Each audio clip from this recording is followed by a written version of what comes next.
I don't even gotta say it. Matter of fact, I am gonna say it. Fly, Eagles, fly on the road to victory. Fly, Eagles, fly. Score a touchdown, 1, 2, 3. Hit 'em low, hit 'em high. Watch our Eagles fly. Fly, Eagles, fly. On the road to victory. Eagles, Eagles.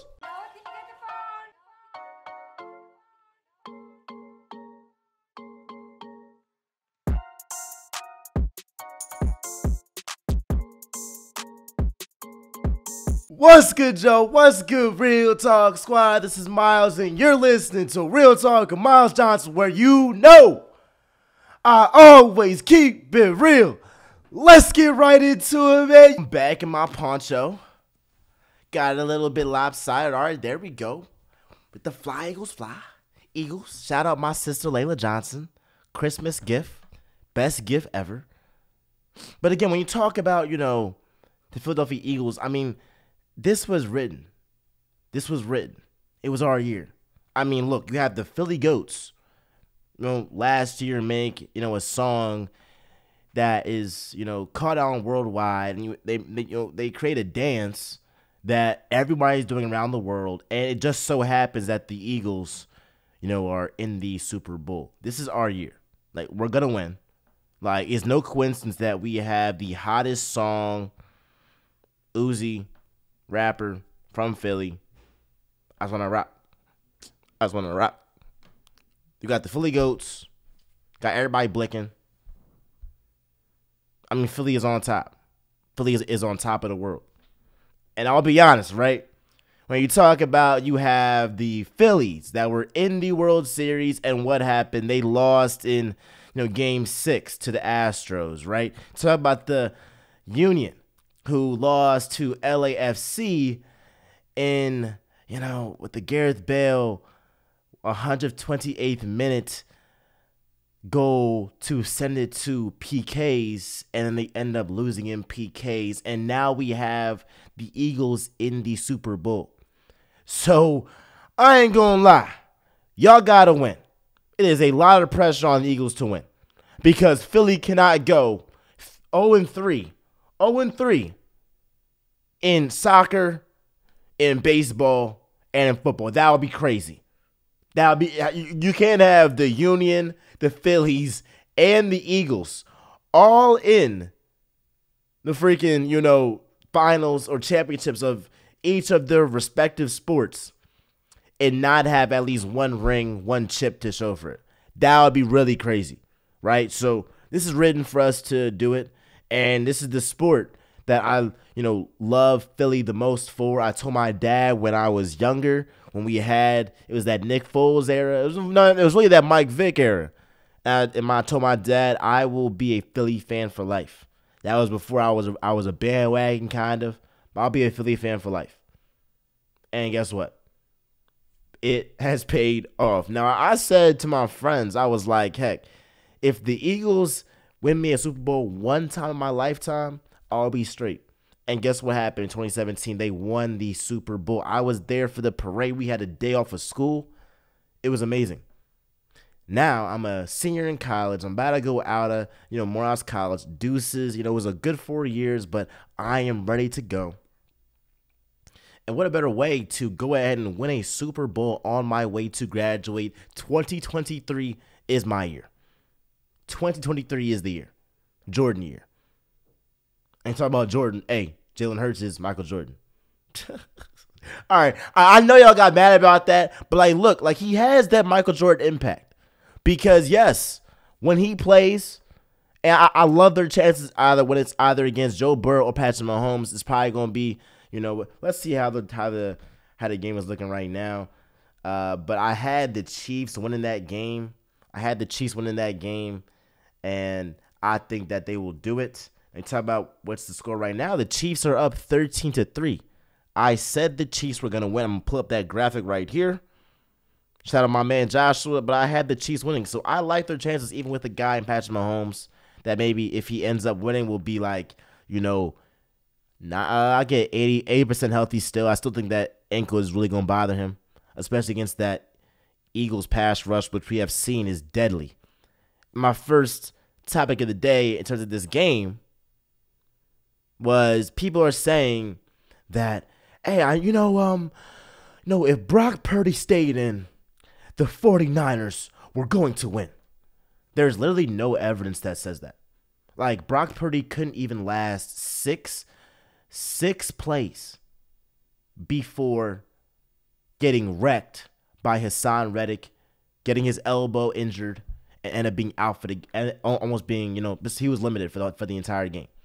So if he couldn't even last 6 plays, what makes you think that it would have been any different if he stayed in the game for the whole time? He was going to get sacked the whole entire game. They were going to go after him the entire game. And when have we seen a body of work from Brock Purdy? And it's no knock on him, but when have we seen, tape from him to battle from adversity, to, stand in the pocket when there's a lot of pressure on you and throw to your guys? We've seen him in comfortable situations get the job done. Now, obviously, he's better than, Josh Johnson or whoever, their 4th string backup. But Brock Purdy ain't Patrick Mahomes. He ain't Joe Burrow, where it's like he's a complete game changer that's going to make these unbelievable throws and has a body of work that shows, he's that guy in those moments. It's been the defense that has helped them, and he's been able to capitalize off of that. He's made a couple of great throws, each game, a couple. But I ain't saying he's a scrub. I still think he's better than Jimmy G, but he ain't no, super duper game changer that, would have made the Eagles lose that game. They were in prime position. They had a little bit of struggle in the first half in terms of generating offense. Not even, right? Because the Eagles had a quote-unquote bad half, and they were up 14, 21 points. That was credit to their defense, the Eagles. But first drive of the game, I don't care if y'all trying to say that it wasn't a catch from Devontae Smith. If you see that play in live action, it looks like a catch. What Devontae Smith did to extend his hand all the way and even secure the ball even a little bit, you can't do. I know you can't do that. So talking about it wasn't a catch. Well, dang it, he made it look like a catch. He made it look like a catch. But it's not really much to it. All right, you want to say it wasn't a catch? His effort to even make it look like it was a catch is also unreal. That was an unreal play by him. And then Miles Sanders, credit to him, because this is a guy who was with the Eagles when we were dog awful, and he was one of the bright spots of our team in that Carson Wentz era, when Carson Wentz, just wasn't the same after his injury, or when Jalen Hurts was struggling with wide receivers like Jalen Reagor and Devontae Smith as a rookie being the #1 wide receiver, with Quez Watkins being your dang near #2 wide receiver. I mean, you saw him still pop last year when they were 9-7. And then now you have Miles Sanders. You have 2 touchdowns in the NFC Championship to lead this team to the Super Bowl 2 times in 6 years. Credit to Howie Roseman, because he believed and trusted Jalen Hurts, right, from the start of the season. Because what did they do? Matter of fact, start of the draft, what did they do? They ended up getting a guy in A.J. Brown, trading for him. They ended up getting a guy in Devontae Smith with that 13th pick and saying, you know what, we're going to get Jalen Hurts a weapon.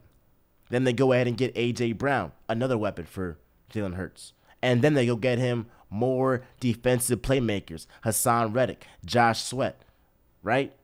So let's not act like this is all Nick Sirianni. Let's not act like Nick Sirianni is this amazing coach. He's a pretty good coach, bro. And he's a top 10 coach in this league. I'll give you that. But the Eagles' success is because of Jalen Hurts and Howie Roseman, their executive, right? Their GM. Not because of Nick Sirianni. Again, it's no knock on Nick Sirianni, but we have seen when Nick Sirianni has had Gardner Minshew, the Eagles couldn't even get a win against the Saints. You got a guy in Kyle Shanahan. He's on his third string QB. And he got to the NFC Championship game. The Eagles could not even beat the Saints. Couldn't even beat the Saints. So Jalen Hurts is that difference. It's crazy. It's sad that every win I have to be like, you know what? An MVP candidate is the difference. And it's crazy people try to discredit Hurts to be an MVP candidate like it's easy.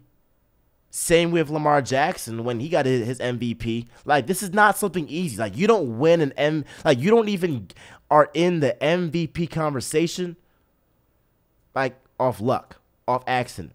Because if that's the case, Dak Prescott, who's had damn good rosters his entire career, except for maybe like 2-3 years, has never been in the conversation for MVP. Never. Never. Hurts, in his first season with a #1 wide receiver, is in the MVP conversation and has led the Eagles to a Super Bowl. So it's all power to this guy. He has maximized every opportunity presented to him. Shout out my pops. Because guess what? Hurts was never in the plans for the Eagles. This is a guy that was only drafted as an insurance policy because the Eagles were afraid Carson Wentz might get injured. Carson Wentz had a track record of getting injured, and they still believed in him because they thought, you know what, this is the guy that ended up getting us, you know, home field advantage in 2017, which helped us win the Super Bowl. We're going to ride with this guy, especially because he is young in his career. And guess what? When Carson Wentz started to look like a scrub and started to look like not the guy that we saw in 2017, Eagles fans said, you know what? We want Jalen Hurts. How I wrote, Doug Pearson inserted Jalen Hurts in the starting lineup against who what? The #1 ranked defense in the league at that time, in the Saints. And he ends up beating the Saints, upsetting the Saints. And he had a great game against the Cardinals, too, who had an ascending QB and Kyler Murray. And they were a pretty decent team as well. But you saw right there in Hurts' rookie year, put in the line of fire, that you know what? He is a guy that's a leader, that has guys that want to play for him, and he has that it factor. And then coming into this season, again, first time getting a #1 wide receiver, just like how Tua got Tyreek Hill and started cooking, just like how Josh Allen got Stephon Diggs and started cooking, just like how Patrick Mahomes was inherited to Tyreek Hill and started cooking, just like how Tom Brady at 40 plus years old ended up getting a guy in Mike Evans in Tampa and Chris Godwin and ended up winning a Super Bowl. It doesn't matter how good you are. You need a bona fide #1 wide receiver if you want to win a Super Bowl, or else you have to have a darn good defense to do so. Well, guess what? Hurts has not only a #1 wide receiver, but he has a darn good defense, best defensive line, just off a play, most consistent defensive line in the NFL. And we have guys like Hassan Reddick, Josh Sweat, Brandon Graham, Javon Hargrave, TJ Edwards making all the tackles. And then you got a secondary of Avonte Maddox, Darius Slay, and man, shout out to Avonte Maddox, who ended up coming back from his toe injury that he suffered against the Cowboys. Not to mention Bradbury, not to mention CJ Gardner-Johnson. I mean, we have a stacked roster, so shout out Howie Roseman for getting the job done. And you know what? Ended up making up for his mistakes and not drafting Justin Jefferson and drafting Jalen Reagor over him, and drafting J.J. Arcega-Whiteside over DK Metcalf. I mean, look, he owed the Eagles. Man, I am thankful. I am thankful, right? So, again, I can't say enough. I can't say enough. I can't say enough about this team. My message to Dallas Cowboys fans. Are you mad? I know you're mad. I know you're mad. Because a guy in Jalen Hurts is the opposite of what Dak Prescott is. Because there's been multiple years when Dak Prescott has had a damn good defense, some good wide receivers, a great running game, a great offensive line, and hasn't gotten it done. Jalen Hurts gets that for 1 year and is in the Super Bowl and is an MVP candidate. There are levels to this. So y'all bum organization, watch us in the Super Bowl from the sidelines on your couch. And I'm going to be at the parade in Philly once we win. So thank y'all. That is my message to Cowboys fans. Another thing too, Jalen Hurts is that guy. He's that difference. Look, it's not a coincidence that Jalen Hurts maximized his opportunity as a starter for the Philadelphia Eagles, as a franchise quarterback, and he's the bruh. That's not a coincidence. That work ethic that Hurts has, that drive Hurts has, that the leadership qualities Hurts has, it's not no coincidence that he's the bruh. Shouts to the bruhs, Rue. End of the day, I can't be more happy with this team. Can't be more happy with this team. It feels like I'm in a dream right now. It feels like I'm so happy. After this episode and after I make these reels, I'm going to end up, popping some champagne with the guys. And I'm going to be suited and booted tomorrow for class. I'm going to be dripped down Eagles, head to toe. Y'all going to hate me at Morehouse on Brown shit. I'm going to be up. I'm going to be active. I'm going to wear my PJs. I'm going to wear my Eagles PJs tomorrow. I'm acting a fool. And if we win, and when we win Super Bowl, I am driving up to Philly, like I said, and me and the guys are going to the parade. I will miss class for this. I'm letting y'all know this now. So if you're an Eagles fan, like, comment, subscribe, and let me know your thoughts on the Eagles getting this done and going to the Super Bowl 2 times in 6 years. I just can't express is how happy I am to be an Eagles fan right now. Philly is up. Philly is up for real. So, again, I appreciate all the love, all the support. My Bills lately have been going stupid. Shout out Darius Slay. Hop on the podcast before the Super Bowl. Come on, man.